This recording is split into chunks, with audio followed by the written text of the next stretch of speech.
सत श्री अकाल जी, मैं हाँ संदेश अलग शर्मा। जगबाणी पंजाब केसरी ते तुहाडा सब दा बहुत बहुत स्वागत है।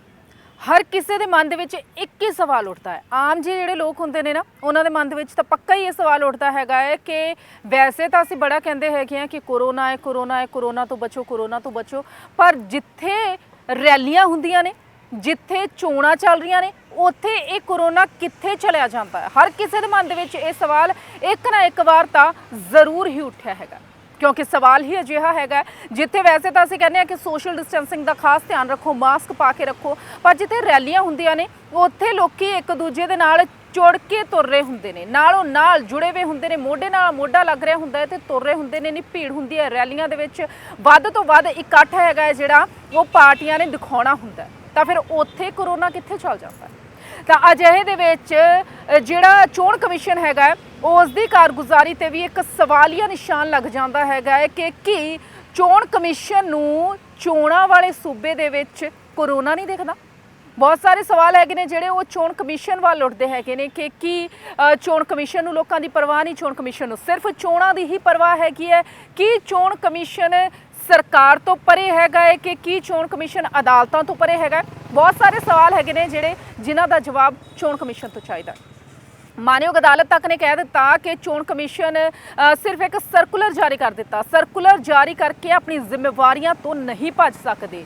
जे चोणां हैगियां ने तो चोणां दे दौरान भी सिर्फ रैलियां करके असीं लोकां नूं नहीं लुभा सकते। लोकां नूं अपने वल खिच्चण दे होर भी बहुत सारे तरीके हुंदे ने, पर जिस तरह दे नाल पश्चिम बंगाल दे विच होया उत्थे रैलियां कीतियां गईयां, चोणां दे दौरान ये भुल ही बैठे, राजनीतिक पार्टियां भी भुल गईयां, राजनेता भी भुल गए ते लोकी भी भुल गए कि कोरोना नाम दी भी एक महामारी हैगी है जिहड़ी दुनिया भर दे विच फैली हुई हैगी है।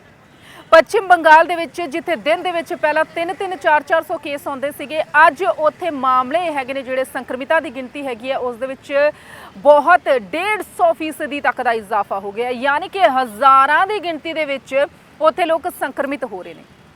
उत्थे मरण वालियां दी गिनती भी वध रही हैगी है। इन्ना ही नहीं, पश्चिम बंगाल दे विच चोणां सी, चोण दे जिहड़े सर्कुलर सो कॉल्ड बनाया गया सीगा उस दे विच जो नियम सीगे उन्हां नूं भी नहीं उस दी पालना कीती गई, सिर्फ एक कागजी खानापूर्ति जो ही कर दित्ती गई।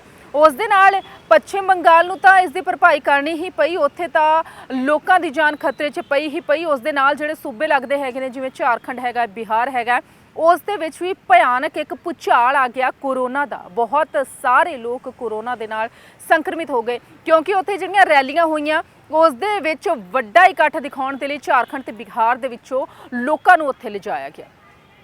तां की सी कि इस दे नाल कोरोना नहीं वधिया कि देश दे विच जिहड़ा हुण कोरोना दा ग्राफ आसमान नूं छू रिहा हैगा उस दे विच योगदान किते ना किते चोण रैलियां दा नहीं कि असीं हुण इत्थे इन्हां रैलियां नूं कातल रैलियां नहीं कह सकते। बहुत सारे सवाल हैगे ने जिन्हां दा जवाब चोण कमीशन तो ही चाहिदा है।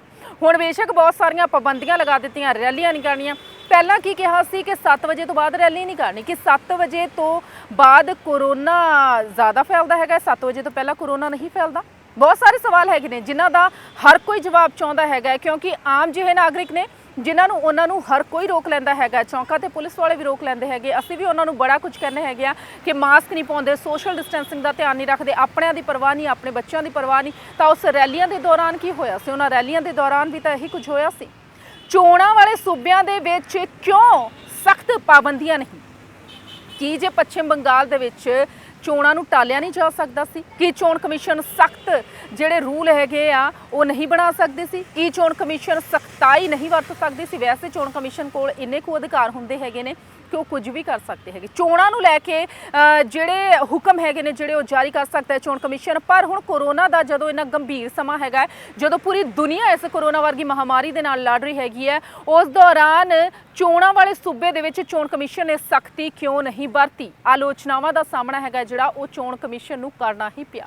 इस तो पहला भी बहुत बार अजिहा है, कई साल पिछे छाती मारी है तो उदों भी चोण कमीशन ते सवाल उठे सी ते हुण मुड़ तो चोण कमीशन ते सवाल उठे ने, क्योंकि आम नागरिक है जिहड़ा वो इसका जवाब चाहुंदा है कि चोणां दे दौरान कोरोना गायब हो जाता है या फिर चोणां दे दौरान कोरोना नूं भजा दिता जाता है आम नागरिकां वल, उन्हां सूबिਆਂ वल जिथे चोणां नहीं हैगियां।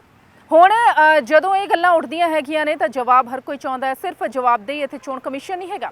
ਉਹ ਰਾਜਨੇਤਾ ਵੀ ਹੈਗੇ ਨੇ ਜਿਹੜੇ ਕਹਿੰਦੇ ਨੇ ਹਰ ਵੇਲੇ ਕਿ ਮਾਸਕ ਪਾਓ, ਉਹ ਰਾਜਨੇਤਾ ਵੀ ਹੈਗੇ ਨੇ ਜਿਹੜੇ ਹਮੇਸ਼ਾ ਕਹਿੰਦੇ ਨੇ ਕਿ ਆਪਣੇ ਘਰਾਂ ਦੇ ਵਿੱਚ ਰਹੋ, ਸੋਸ਼ਲ ਡਿਸਟੈਂਸਿੰਗ ਦਾ ਧਿਆਨ ਰੱਖੋ। ਤਾਂ ਚੋਣਾਂ ਦੇ ਦੌਰਾਨ ਉਹਨਾਂ ਦੇ ਲਈ ਇਹ ਨਿਯਮ ਦਿਮਾਗ ਦੇ ਵਿੱਚੋਂ ਨਿਕਲ ਜਾਂਦੇ ਹੈਗੇ ਨੇ, ਉਹਨਾਂ ਨੂੰ ਇਹ ਯਾਦ ਨਹੀਂ ਰਹਿੰਦੇ ਜਾਂ ਫਿਰ ਉਹ ਯਾਦ ਨਹੀਂ ਰੱਖਣਾ ਚਾਹੁੰਦੇ। ਉਹਨਾਂ ਦੇ ਦਿਮਾਗ ਦੇ ਵਿੱਚ ਸਿਰਫ ਚੋਣਾਂ ਜਿੱਤਣਾ ਹੀ ਇੱਕ ਵੱਡਾ ਮੁੱਦਾ ਬਣਿਆ ਰਹਿੰਦਾ ਹੈਗਾ। ਤਾਂ ਹੁਣ ਜਦੋਂ ਅਸੀਂ ਇਸ ਵੇਲੇ ਇਸ ਸਿਚੁਏਸ਼ਨ ਦੇ ਵਿੱਚ ਹੈਗੇ ਹਾਂ ਕਿ ਪੂਰੀ ਦੁਨੀਆ ਦੀਆਂ ਨਜ਼ਰਾਂ ਭਾਰਤ ਤੇ ਟਿਕੀਆਂ ਹੋਈਆਂ ਨੇ ਕਿ ਭਾਰਤ ਦਾ ਜਿਹੜਾ ਕੋਰੋਨਾ ਦਾ ਜਿਹੜਾ ਇਸ ਵੇਲੇ ਵਾਇਰਸ ਹੈਗਾ ਉਹ ਸਭ ਤੋਂ ਜ਼ਿਆਦਾ ਖਤਰਨਾਕ ਹੈਗਾ, ਤਾਂ ਉਹ ਉਸ ਦੇ ਪਿੱਛੇ ਕੀ ਵਜ੍ਹਾ ਹੈਗੀ ਹੈ? ਇਹੀ ਵਜ੍ਹਾ ਹੈ ਕਿ ਅਸੀਂ ਕੋਰੋਨਾ ਨੂੰ ਨਜ਼ਰਅੰਦਾਜ਼ ਕਰ ਦਿੱਤਾ ਸੀ ਤੇ ਆਪਣੇ ਹੀ ਕੰਮਾਂ ਦੇ ਵਿੱਚ ਬਿਜ਼ੀ ਹੋ ਗਏ ਸੀ। ਅਸੀਂ ਇੱਥੇ ਇਹ ਨਹੀਂ ਕਹਿ ਸਕਦੇ ਕਿ ਸਿਰਫ ਵਿਆਹਾਂ ਸ਼ਾਦੀਆਂ ਦੇ ਵਿੱਚ ਜਾਂ ਪਾਰਟੀਆਂ ਦੇ ਵਿੱਚ ਬਿਜ਼ੀ ਹੋ ਗਏ ਸੀ, ਅਸੀਂ ਤਾਂ ਰੈਲੀਆਂ ਦੇ ਵਿੱਚ ਵੀ ਬਿਜ਼ੀ ਹੋ ਗਏ ਸੀ। ਤਾਂ ਇਸ ਦਾ ਜਵਾਬ ਹੈਗਾ ਜਿਹੜਾ ਉਹ ਆਮ ਜਨਤਾ ਜ਼ਰੂਰ ਚਾਹੁੰਦੀ ਹੈ। ਸਤਿ ਸ਼੍ਰੀ ਅਕਾਲ।